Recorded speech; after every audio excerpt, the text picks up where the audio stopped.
Part 4, the rhythm of real nourishment. Now that we've torn down the myths, let's rebuild something real, something that actually works.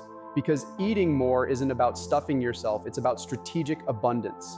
It's about learning when to eat, what to eat, and how to feed your metabolism in a way that feels effortless. The truth is, your body loves rhythm. It thrives on predictability.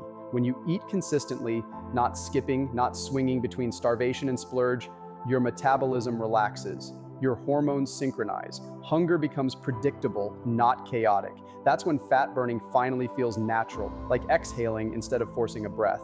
Think of your day like a song. Every meal is a note that sets the tempo for your energy. Skip a note and the rhythm collapses. But feed your body in a steady cadence.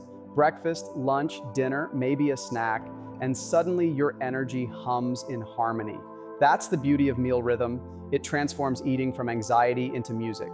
For example, starting your day with protein and fiber, say eggs with oats or yogurt with fruit, tells your body we're fueled, we're safe. Midday, complex carbs like quinoa, brown rice, or sweet potatoes sustain the burn. And dinner with good fats and greens signals recovery. You're not guessing, you're guiding. The first rule of eating more is front load your day. Stop saving your calories for nightfall. That's diet culture talking, not biology. Your metabolism is most active earlier in the day. That's when your body wants fuel. When you eat a solid breakfast, you're not breaking your diet, you're breaking the stress cycle. You're giving your body permission to perform, and ironically, people who eat hearty breakfasts and balanced lunches often eat less at night, not because they're trying to, but because they're satisfied. It's not discipline, it's biology finally doing its job. Let's talk about composition, the actual balance of your plate. Every meal should have 3 anchors: protein, fiber, and healthy fat.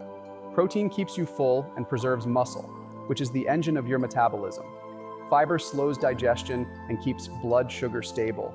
And healthy fats like avocado, olive oil, or nuts send a message of safety to your hormones.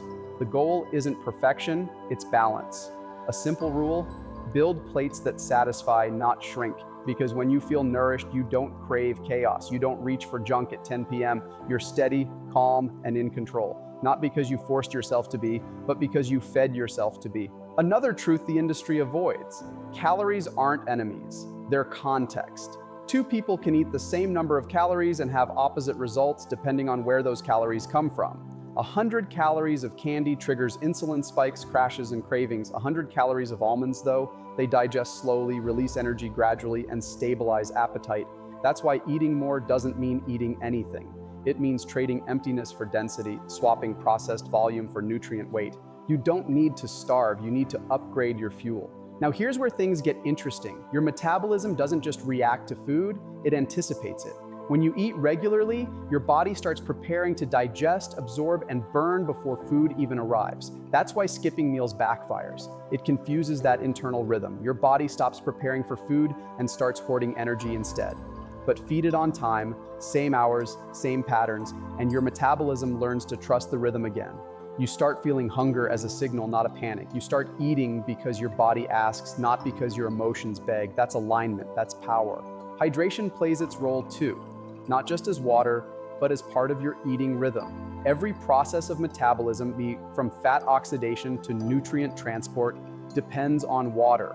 Often, when people feel hungry, they're actually just dehydrated. So, build the habit, drink throughout the day, not gallons at once, just steady sips. Hydrate before meals, not during, to support digestion. Think of water as the current that carries your metabolism forward. It's not glamorous, but it's vital. You can't burn what your body can't move. And movement, yes, that matters too, but maybe not how you think. You don't have to earn your meals through punishment. You move to support digestion, not to repay guilt. A walk after eating improves blood sugar control and digestion. Lifting weights preserves muscle, the engine of your metabolism. Yoga, stretching, or even deep breathing can reduce cortisol, which helps your body use calories efficiently instead of storing them in panic mode. Exercise isn't punishment, it's communication. It tells your body, I'm alive, I'm safe, I can handle energy. And your metabolism responds in kind. The beauty of this eat more rhythm is that it gives you your life back. No more constant hunger, no more energy crashes. You stop obsessing because you've built a system that works with you, not against you. And the irony, the moment you stop trying to lose weight and start trying to nourish yourself, and your body finally lets go because it realizes it doesn't need to protect you anymore. It's been waiting for you to feed it consistently, love it gently, and let it perform the way it was designed to. That's the quiet revolution hidden behind this simple truth. You don't need less, you just need better.